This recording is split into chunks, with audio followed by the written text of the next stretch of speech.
નમસ્કાર, આપ જોઈ રહ્યા છો ગુજરાતની number 1 news channel news 18 Gujarati અને તમામ મહત્વપૂર્ણ સમાચારની સાથે હું છું લુબના ખાન। મહીસાગરમાં રણકપુરમાં આપઘાતનો મામલો, લોકો વિરોધ સાથે કડાણા પોલીસ મથકે પહોંચ્યા। મામલતદાર અને નાયબ મામલતદાર સામે એફઆઈઆરની માંગ, ફરિયાદ બાદ લાશ સ્વીકારીશું, વિરોધ કરતા કહી રહ્યા છે।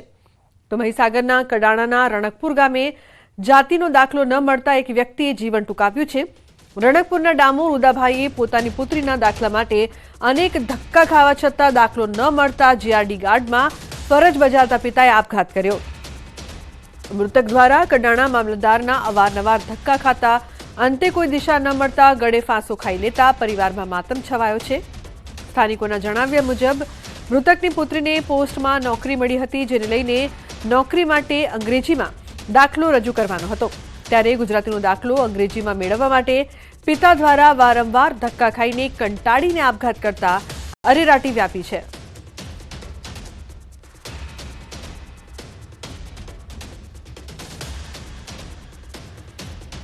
છેલ્લા મહિનાથી કેટલાય ધક્કા ખાધા પછી એ દાખલો ન મળતો અથવા કોઈ સંતોષકારક જવાબ ન મળતો એમણે આત્મહત્યા કરી અને સુસાઇડ નોટ લખી છે। હવે એ બાબતે અમે પોલીસને જાણ કરી, પણ પોલીસ જાણ જ લે છે, એફઆરઆઈ કરતી નથી અને કાયદેસરનું કોઈ પગલાં લેવાતા અમને લાગતા નથી। એટલે અમે પોસ્ટની લાશ લીધા વગર અમે અહીંયા પોલીસ સ્ટેશન આવીને બેઠા છીએ। અમે કાયદેસરની કાર્યવાહી અને એ અંગેનું યોગ્ય નિરાકરણ ના આવે ત્યાં સુધી અમે પોલીસ સ્ટેશન બેસવાના છીએ। 17 તારીખે અમને આપી, કાકાએ અરજી આપી, પણ ત્યાં પછી એ કાકાને બી બોલાયા અને એમની જોડે જે પુરાવા માંગ્યા એ કાકાને એક ચિઠ્ઠીમાં લખીને આપ્યું કે ભાઈ આટલી આટલી વસ્તુ તમારે રજૂ કરવાની। એટલે કાકા રજૂ કર્યું, કાલે જ રજૂ કર્યું, કાલ સાંજે આવ્યા અને એ રજૂ કર્યામાં જે અમે મંગાવ્યું હતું એ કાકાએ નથી રજૂ કર્યું।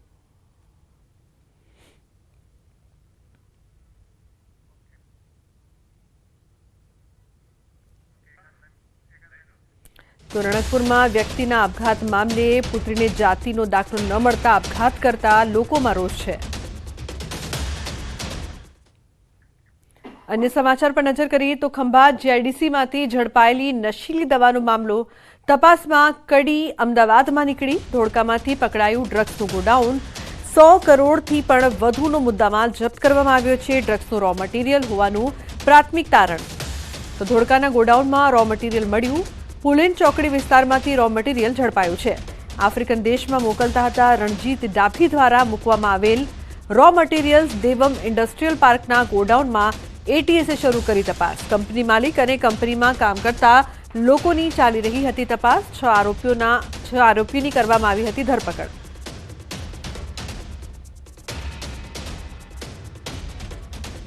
इंट्रोगेशन में पता चलेगा। अभी इतना पता चला कि इसके पास 500 केजी पड़ा था, तो ये हो सकता है पहले भी बना के बेच दिया हो या फिर इसके आगे भी अगर हो सकता है, ये हमको अभी आइडिया नहीं है। अन्य समाचार कच्छથી માંડવી બીચ પર ફર્યું બુલડોઝર, બીચ પરથી ગેરકાયદેસર દબાણ હટાવાયા। પોલીસ બંદોબસ્ત સાથે તંત્રની કાર્યવાહી। તો માંડવી બીચ પર બુલડોઝર ફર્યું છે, તમામ જે ગેરકાયદેસર દબાણો હતા તેને હટાવાયા છે। તો બીચ પર કાર્યવાહી કરવામાં આવી રહી છે, પોલીસ બંદોબસ્ત સાથે તંત્રની કાર્યવાહી।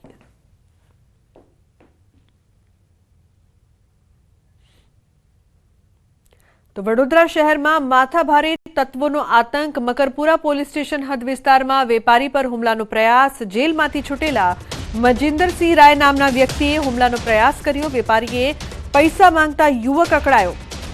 તલવારથી હુમલાનો કર્યો પ્રયાસ। હુમલાની ઘટનાના સીસીટીવી આવ્યા સામે। યુવક અગાઉ પણ અપહરણ અને ગેરકાયદેસર હથિયાર રાખવાનો તેના પર ગુનો નોંધાઈ ચૂક્યો છે।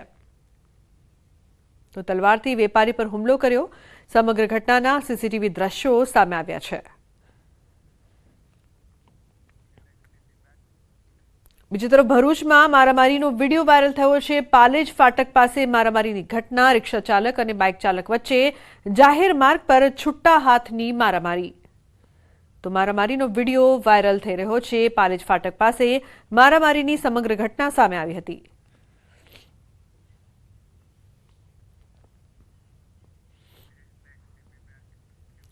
સુરતમાં દુકાન માલિક પર તલવારથી હુમલો કરવામાં આવ્યો છે, જે ઘટનાનું પોલીસ દ્વારા રિકન્સ્ટ્રક્શન કરવામાં આવ્યું છે. સુરતના સચિન વિસ્તારમાં અમર શૂઝ નામની દુકાનમાં એક શખ્સ દ્વારા દુકાન માલિક પર તલવારથી હુમલો કરાયો હતો, જેમાં દુકાન માલિક ગંભીર રીતે ઘાયલ થયો હતો, જેને સારવાર અર્થે હોસ્પિટલ ખસેડાયો છે. હુમલો કરી હુમલાખોર ઘટના સ્થળેથી ફરાર થઈ ગયો હતો, જો કે પોલીસે હુમલાખોરની ધરપકડ કરીને આગળની તપાસ હાથ ધરી છે.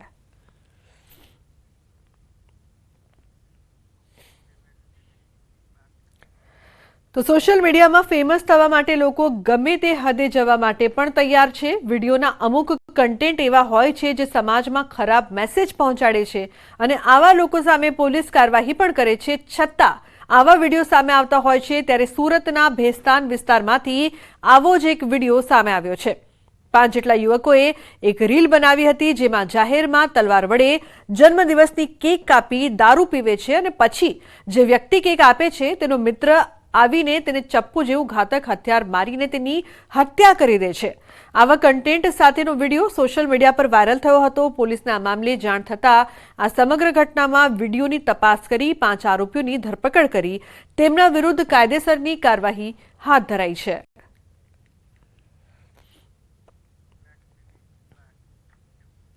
અન્ય સમાચાર વિરમગામથી શિક્ષકની હત્યામાં પોલીસનો ચોંકાવનારો ખુલાસો.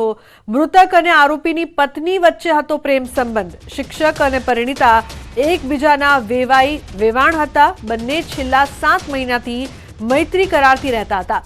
વિરમગામમાં રહેતા હતા પરિણીતા અને મૃતક. મૃતક અને પરિણીતાના સંતાનોની સગાઈ થઈ હતી. પરિણીતાના પતિએ સાગરીતો સાથે મળીને હત્યા કરી. તો વિરમગામમાં શિક્ષકની હત્યાથી ખળભળાટ મચ્યો હતો. પ્રેમ પ્રકરણમાં માર મારીને હત્યા કરવામાં આવી. આરોપીઓ હત્યા કરીને કારમાં ફરાર થયા. હત્યાની ઘટનાના હચમચાવતા સીસીટીવી વાયરલ થયા છે. પોલીસે 3 શખ્સ સામે ફરિયાદ નોંધી. શિક્ષક અને પરિણીતા એકબીજાના વેવાણ હતા. મૃતક શિક્ષક નરેશ ચાવડા શંખેશ્વરની પરિણીતા સાથે મૈત્રી કરાર સાથે વિરમગામમાં રહેતો હતો, જેની અદાવતમાં શિક્ષકની હત્યા કરી દેવાઈ છે. વિરમગામ ટાઉન પોલીસે હત્યા મામલે કલાભાઈ ગોહિલ, અજીત ગોહિલ, જેસન કટારિયા સામે ફરિયાદ નોંધીને આરોપીને ઝડપી પાડવા તજવીજ હાથ ધરી છે.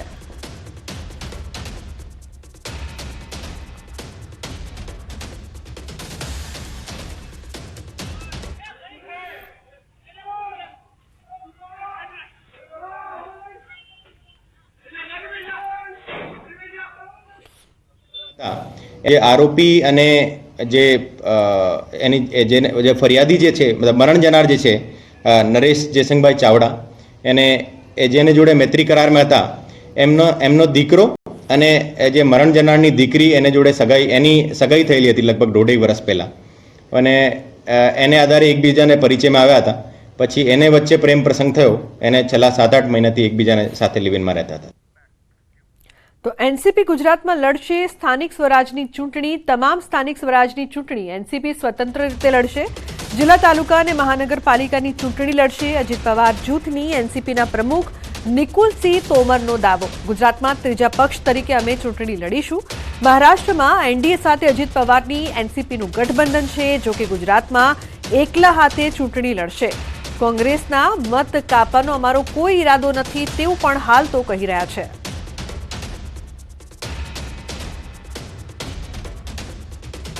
અમે બધી નગરપાલિકા, બધી તાલુકા પંચાયત બધી લડવાના છે, એકલા હાથે લડવાના છે. જે આપણે પહેલાં પ્રશ્ન કર્યું કે કેમ લડવી પડી, આજે જે અમારી પાર્ટી છે, અમારી પાર્ટીનો ગ્રાફ વધારવા માટે જે પાયો છે આ છે. પાયાની અંદરથી અમારી પાર્ટીને ઊભી કરવી હશે તો અમને આ નાના ઇલેક્શનો લડવા પડશે, તો જ અમારી પાર્ટીનો ગ્રાફ વધશે. તો ખેડા જિલ્લામાં સ્થાનિક સ્વરાજની ચૂંટણી પહેલા કોંગ્રેસ રાજકીય ગાબડું પડ્યું છે. કપડવંજ વિધાનસભા બેઠકમાં કોંગ્રેસમાં ભંગાણ પડ્યું છે.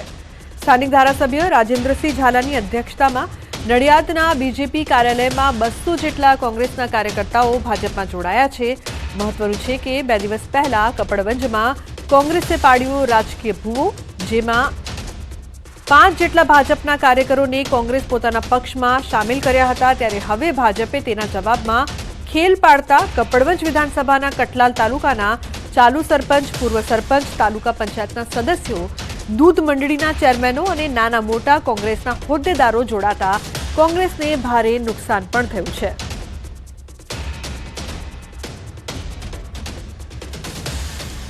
કોંગ્રેસ પક્ષ પાસે કઠલાલ અને કપડવંજની અંદર તાલુકા પંચાયતની અંદર ઉમેદવારી કરવા માટે ઉમેદવારો દાવેદારો નથી, તો એમને ઘરે ઘરે જઈને જોરાએ દાવેદારો ઉભા કરવા પડે એવી પરિસ્થિતિ છે. ત્યારે દિવસ પહેલા જ અમારા 2 આગેવાનો પૂર્વ ધારાસભ્યને મળવા ગયા હતા અને એમને પરાણે ખેસ પહેરાવીને પોસ્ટ મૂકવામાં આવી. કપડવંજ વિધાનસભાના રૌદાવત જિલ્લા પંચાયત સીટના 5 તાલુકા પંચાયત સીટ પૈકીના જે કોંગ્રેસના કાર્યકર્તાઓ છે એ લોકો આજે ધારાસભ્યશ્રીની આગેવાનીમાં જિલ્લા ભાજપ કાર્યાલય પર અમારા પ્રભારી કુશળસિંહજીની હાજરીમાં એ ભારતીય જનતા પાર્ટીમાં જોડાયા છે. એમાંથી એક પણ કાર્યકર્તાને અમે કોઈને ફોર્સ કરીને લાયા નથી. અમદાવાદ મ્યુનિસિપાલિટીના સ્કૂલ બોર્ડનું સુધારા સાથે 1155નું બજેટ મંજૂર કરાયું. ₹12 કરોડના વધારા સાથેનું વર્ષ 2025-26નું બજેટ શાસક પક્ષ દ્વારા રજૂ કરવામાં આવ્યું છે. ₹1042.6 કરોડ રકમ પગાર અને પેન્શન પાછળ ખર્ચાશે. વિદ્યાર્થીઓનો વિકાસ, શિક્ષકોની પ્રવૃત્તિ માટે 86.10 કરોડ ફાળવણી કરાઈ છે, જ્યારે માળખાકીય સુવિધા માટે 26.86 કરોડનો ખર્ચ કરવામાં આવશે. Happiness index, counselling, cyber digital awareness અને કેરિયર ગાઈડન્સ વિદ્યાર્થીઓ નાનપણથી જ શીખે, સમજે, પોતાના જીવનમાં ઉતારે તેના માટે નવું બજેટ હેડ પાડી 50 લાખ રૂપિયાનો વધારો કરવામાં આવ્યો છે. આ સાથે 12 કરોડ રૂપિયાનો સત્તાધારી પક્ષ દ્વારા વધારો કરીને જે લગદીરભાઈએ 1143 કરોડનું બજેટ રજૂ કર્યું હતું તેમાં 12 કરોડ વધારીને 1155 કરોડનું બજેટ આજે સર્વાનુમતે મંજૂર કરવામાં આવ્યું છે. અમદાવાદ એએમસીના બજેટ અંગે કોંગ્રેસની પ્રતિક્રિયા. શહેર કોંગ્રેસ પ્રમુખ હિંમતસિંહ પટેલનું નિવેદન. આદર્શ આચારસંહિતા ભાજપે ભંગ કર્યો. ચૂંટણી પંચ આચારસંહિતા ભંગ અંગે રજૂઆત કરાશે. ચૂંટણીની જાહેરાત સાથે બજેટ ન રજૂ કરી શકાય. અમે ચૂંટણી પંચને રજૂઆત કરીશું તેવું પણ હિંમતસિંહ દ્વારા કહેવામાં આવ્યું છે. સમગ્ર રાજ્યમાં તાલુકા પંચાયત નગરપાલિકાના ઇલેક્શનો જાહેર થયા છે અને અમદાવાદ મહાનગરપાલિકામાં ઘાટલોડિયા કોર્પોરેશનનું ઇલેક્શન પણ જાહેર થયું છે. ત્યારે હું માનું છું કે આદર્શ આચાર સંહિતાનો ભંગ જ છે. જ્યારે ઇલેક્શન જાહેર થઈ જાય ત્યારે કોઈ પણ લોકોને લાભ કરાવનાર અને લોકોને આમ લોભામણી જાહેરાતો એ ભારતીય જનતા પાર્ટી ના કરી શકે. તો વડોદરા મનપાનું વર્ષ 2025-26નું 6256 કરોડનું ડ્રાફ્ટ બજેટ રજૂ કરાયું છે. મ્યુનિસિપલ કમિશનર દિલીપ રાણાએ આ બજેટ રજૂ કર્યું છે. મનપા કમિશનરે કહ્યું કે આ બજેટ માટે 1982 શહેરીજનોના સૂચનને પણ બજેટમાં ધ્યાને લેવાયા હતા. પાણી પુરવઠા, sewage, road, bridge, historical city, creative city, શહેર સ્વચ્છ થાય તે માટે પણ બજેટમાં જોગવાઈ કરાઈ છે. સફાઈ વેરો બમણો સૂચવવામાં આવ્યો છે.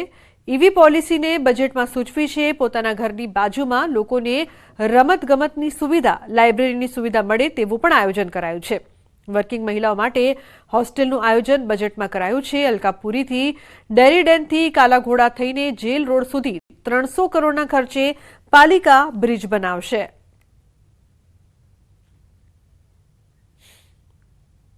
નવીન વર્ષમાં પાણી, ડ્રેનેજ, વરસાદી ગટર, રસ્તા, પુલ, બિલ્ડિંગ, તળાવ, સ્ટ્રીટ લાઇટ, ફાયર ફાઇટર, બગીચા, ઝૂ, આવાસ, હેરિટેજ, ઝોનલ કક્ષાએ કરવાના બધા કામો એમ થઈને 881 નવીન કામો 2276 કરોડના સમાવેશ કરવામાં આવ્યો છે. તો જાણીતા ઉદ્યોગપતિ અને સાંસદ ગોવિંદ ધોળકિયાએ હીરા બજારમાં લેબગ્રોન ડાયમંડના કારણે મંદીને હોવાનું નિવેદન આપ્યું. તેમના આ નિવેદનને લઈને લેબગ્રોન ડાયમંડ એસોસિએશનની પ્રતિક્રિયા પણ સામે આવી છે. સુરતમાં 80% લેબગ્રોન ડાયમંડ ઇન્ડસ્ટ્રી છે, જેનાથી હજારો લોકોને રોજગારી મળે છે. આ ઇન્ડસ્ટ્રીના ઉદ્યોગપતિઓએ કહ્યું કે ગોવિંદભાઈનો ભાવાર્થ અલગ હોઈ શકે છે. વિશ્વના અલગ અલગ દેશો વચ્ચેના યુદ્ધને હીરામાં મંદીનું મૂળ કારણ તેમણે ગણાવ્યું.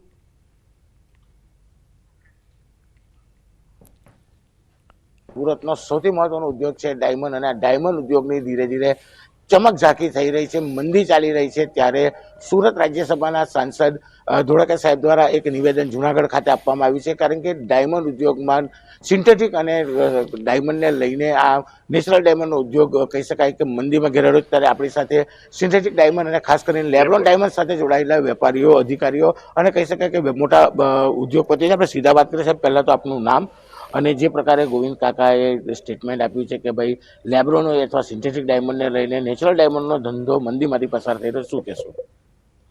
મારું નામ બાબુભાઈ ભગવાનભાઈ વાઘાણી, લેબગ્રાઉન્ડ ડાયમંડ એસોસિએશનનો પ્રમુખ છું. અને ગોવિંદ કાકાના નિવેદનથી અમને કંઈ ઇન્ડસ્ટ્રીયલને એવું નુકસાન નથી થઈ રહ્યું, પરંતુ લેબગ્રાઉન્ડ ડાયમંડ આવવાથી દરેક રત્ન કલાકારોને રોજીરોટી મળે છે, એનાથી કોઈ બેકાર નથી થયા. નેચરલ ડાયમંડમાં જે મંદી છે ને એનું કારણ માત્ર દુનિયાના દેશોના ઝઘડા, લડાઈના હિસાબે દુનિયામાં ખરીદ શક્તિ ઘટી ગઈ પબ્લિકની. કારણ કે સરકાર જો મજબૂત ના હોય, સરકાર ઝઘડા કરતી હોય તો આમ પબ્લિક શું કરે? એના હિસાબે નેચરલ ડાયમંડમાં મંદી આવી છે અને નેચરલ ડાયમંડ ડીટીસીના હિસાબે એવું કે ડાયમંડ સદા કે લીએ, તો લેબગ્રાઉન્ડ ડાયમંડ સૌ કે લીએ છે. અન્ય વેપારીઓ આપણે સીધા વાત કરીએ. સાહેબ, આપનું નામ અને શું કહેશો ગોવિંદ કાકાના નિવેદનને લઈને? મારું નામ અજય ડોવરિયા દરેડ છે. હું લેબગ્રાઉન્ડ ડાયમંડ કમિટી મેમ્બર છું. તેજી અને મંદી એ તો દરેક વેપારનું એક પાસું હોય છે. તેજી અને મંદી એ ખરેખર ડિમાન્ડ અને સપ્લાય પર આધારિત હોય છે. કોઈ એકનું પ્રોડક્શન વધવાથી બીજાને મંદી આવે એવું ખરેખર નથી. અને ખરેખર ગોવિંદ કાકા તો પાટીદાર સમાજના હીરા ઉદ્યોગના અગ્રણી છે અને સુરતના પણ ખૂબ જ નામાંકિત વ્યક્તિ છે. એટલે એણે આવું કીધું એનું કહેવાને બદલે ખરેખર તેજી મંદી વ્યાપારની એક પાસું છે, એની ઉપરથી કોઈ ફરક ન પડે. લેબગ્રાઉન્ડ ડાયમંડ નેચરલ ડાયમંડની કરતાં ઘણું રિઝનેબલ હોવાથી લોકો લેબગ્રાઉન્ડ ડાયમંડ વધારે વાપરે છે. ગોવિંદ કાકા કે જે રાજ્યસભાના સાંસદ છે, તેમના આપેલા નિવેદનને લઈને ક્યાંક ખુશી તો ક્યાંક વેપારીઓમાં આક્રોશ પણ જોવા મળી રહ્યો છે. કીર્તેશ પટેલ, ન્યૂઝ 18 ગુજરાતી, સુરત. તો ભાવનગર જિલ્લાની આર્થિક કરોડરજ્જુ સમાન અલંગ શિપ રિસાયકલિંગ ઉદ્યોગ માટે કઠિન સમય ચાલી રહ્યો છે. અલંગ ઉદ્યોગ હાલ મંદીના મારમાંથી પસાર થઈ રહ્યો છે, ત્યારે અગાઉ અલંગ ઉદ્યોગને તેજીની ગાડીએ ચડાવવા કેન્દ્ર સરકારે 2.5% કસ્ટમ ડ્યુટી નાબૂદ કરી હતી. આ નિર્ણયથી શિપ બ્રેકરોને આર્થિક રીતે રાહત મળી હતી. હવે તેની મુદ્દત પૂરી થવા જઈ રહી છે, ત્યારે 2.5% કસ્ટમ ડ્યુટી નાબૂદી યથાવત રાખવાની માંગ કરી છે. જો ફરી 2.5% કસ્ટમ ડ્યુટી લાદવામાં આવશે તો હાલ જે જહાજો આવી રહ્યા છે તેમાં પણ ઘટાડો થશે, જેને લઈને કસ્ટમ ડ્યુટી નાબૂદી યથાવત રાખવા Alang ship recycling industry association of ઇન્ડિયાના જોઈન્ટ સેક્રેટરીએ માંગણી કરી છે.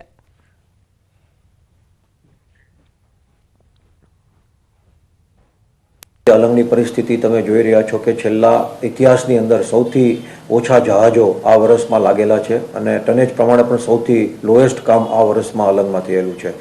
તો અમે લોકોએ સરકારશ્રીને ફરીવાર એ જ અમે વિનંતી કરેલી છે કે કસ્ટમ ડ્યુટી જે અમને 0% કરેલી છે એ ચાલુ રાખવામાં આવે. તો બુલેટિનમાં હાલ રોકાઈશું એક બ્રેક માટે. આપ જોતા રહો ન્યૂઝ 18 ગુજરાતી. તો રાજ્યના કેટલાક વિસ્તારોમાં તસ્કરો બેફામ બન્યા છે. ચોર ટોળકીને જાણે કે મોકળું મેદાન મળી ગયું હોય એમ મન ફાવે ત્યાં ત્રાટકે અને ચોરી કરીને પલાયન થઈ જાય. દાહોદમાં તસ્કરોએ તરખાટ મચાવતા એક જ રાતમાં 4 મકાનમાં ચોરી કરી. બાઇક સવાર તસ્કરો સીસીટીવીમાં કેદ થયા. આ તરફ સાબરકાંઠાના ઈડરમાં મંદિરમાં ચોરીની ઘટના સામે આવી. તો ઈડરના સાબલી મહાકાલી મંદિરમાં તસ્કરોએ ચોરી કરી. 2 અજાણ્યા ઈસમોએ 1.70 લાખની ચોરી કરી હતી.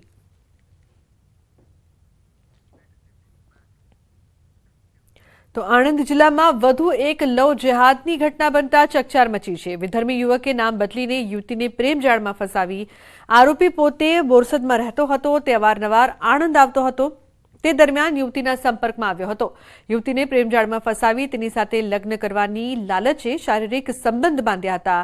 આરોપી મકસૂદ પોતાનું નામ મુકેશ રાખી છેલ્લા 4 વર્ષથી યુવતીના સંપર્કમાં હતો. યુવતીએ લગ્નની વાત કરતા યુવક પાસે રહેલ બંનેના ગુપ્ત ફોટા વાયરલ કરવાની તેમજ જાનથી મારી નાખવાની ધમકી આપી હતી. યુવતીએ યુવક અંગે તપાસ કરતા તે વિધર્મી હોવાની જાણ થતાં તેની સાથે કપટ થયું હોવાનું જાણવા મળતા તેણે વિધર્મી યુવક સામે ફરિયાદ નોંધાવી છે. પોલીસે ગુનો દાખલ કરીને આરોપીની ધરપકડ કરીને આગળની કાર્યવાહી હાથ ધરી છે. આ કામનો યુવક જે આરોપી છે મકસૂદ દિલુભા રાણા એ આણંદ ટાઉનની અંદર લીલું ઘાસ છૂટક વેચાણ કરતો હોવાની હકીકત જણાવેલ છે અને આ ઘાસ વેચતી વખતે જ આ ફરિયાદી સાથે પરિચયમાં આવેલો હતો. વડાપ્રધાન નરેન્દ્ર મોદીના માર્ગદર્શનમાં ગુજરાતમાં કેવડિયા ખાતે સ્ટેચ્યુ ઓફ યુનિટીના નિર્માણની સાથે સાથે અન્ય પ્રવાસન સ્થળોનું પણ નિર્માણ કરવામાં આવ્યું છે. જેમાં એકતાના પ્રતીક રૂપે એકતા મોલ તૈયાર કરવામાં આવ્યો છે. આ એકતા મોલમાં દેશના જુદા જુદા રાજ્યોમાંથી હાથશાળ અને હસ્તકલાના ઉત્પાદનો સાથે સંકળાયેલા સંસ્થાઓને આમંત્રિત કરવામાં આવી છે. સ્ટેચ્યુ ઓફ યુનિટી ખાતે કાર્યરત એકતા મોલમાં કુલ 20 દુકાનો તૈયાર કરવામાં આવી છે. એકતા મોલમાં સ્થિત ગરવી ગુર્જરી સ્ટોલ દ્વારા ગત વર્ષ 2024માં રૂપિયા 1.22 કરોડથી વધુ હાથશાળ હસ્તકલાના ઉત્પાદનોનું વેચાણ કરવામાં આવ્યું છે, જે ખૂબ જ ગર્વની વાત કહી શકાય. ગરવી ગુર્જરી ગુજરાતની પરંપરાગત હાથ વણાટ અને હસ્તકલાના સાંસ્કૃતિક વારસાને જાળવી રાખવા અને પ્રોત્સાહન આપવા કાર્યરત છે.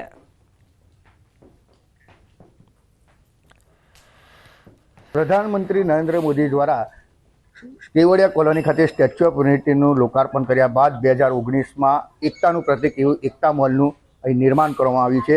20 જેટલી શોપ ખોલવામાં આવી છે. 20 જેટલા શોપમાં દરેક સ્ટેટના દરેક હેન્ડીક્રાફ્ટ અહીં આગળ વેચવામાં આવી રહ્યા છે.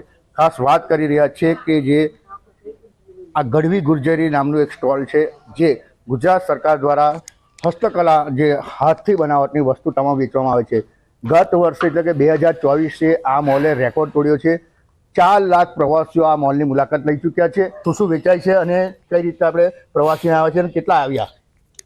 ગત 2024 વર્ષ દરમિયાન એકતા મોલની મુલાકાતે અંદાજિત 4 લાખ કરતાં પણ વધુ વિઝિટર્સોએ મુલાકાત લીધી.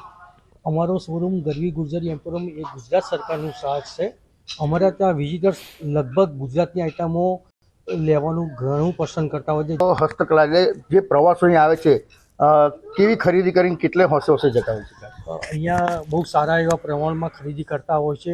પોતાના માટે તથા પોતાના ફેમિલી મેમ્બર્સ માટે પણ અહીંયાથી ગિફ્ટ આઇટમો યાદગીરી રૂપે જે ગુજરાતની ટ્रेडिशनल કહેવાય એ અહીંયાથી પરચેસ કરીને જતા હોય છે. बाकी बहुत सुंदर है, हर एक चीज़ मिलती है, साड़ी, सूट, गिफ्ट आइटम, सब कुछ मिलता है. हमें बहुत अच्छा लगा. સ્ટેચ્યુ ઓફ યુનિટી આવ્યા બાદ જે વિકાસ થઈ રહ્યો છે, વિકાસની સાથે સાથે હવે દેશ વિદેશના પ્રવાસીઓ આવે છે, જે આ હસ્તકલાની ચીજ વસ્તુઓ પણ ખરીદી રહ્યા છે. દીપક પટેલ, ન્યૂઝ 18 ગુજરાતી, નર્મદા. તો હવે વાત આસ્થાના મહાકુંભની.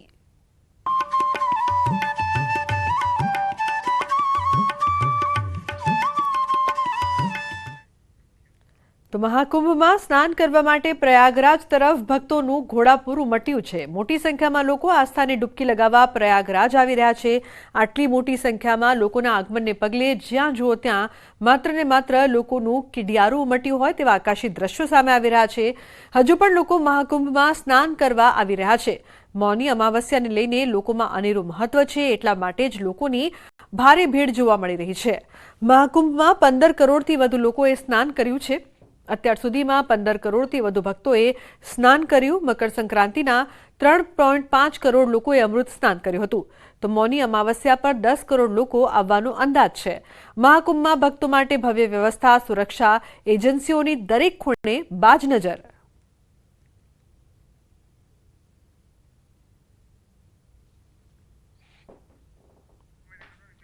તો મહત્વનું છે કે 15 કરોડથી વધુ ભક્તોએ સ્નાન કર્યું છે અને મૌની અમાવસ્યાને લઈને પણ વધુમાં વધુ ભક્તો આવે, ભક્તોનું ઘોડાપૂર પ્રયાગરાજ ઉમટે તેવી પૂરેપૂરી સંભાવના છે. મહાકુંભમાં ભક્તો માટે ભવ્ય વ્યવસ્થા પણ કરવામાં આવી રહી છે. ઉલ્લેખનીય છે કે પ્રયાગરાજમાં ભક્તોનું ઘોડાપૂર ઉમટ્યું છે.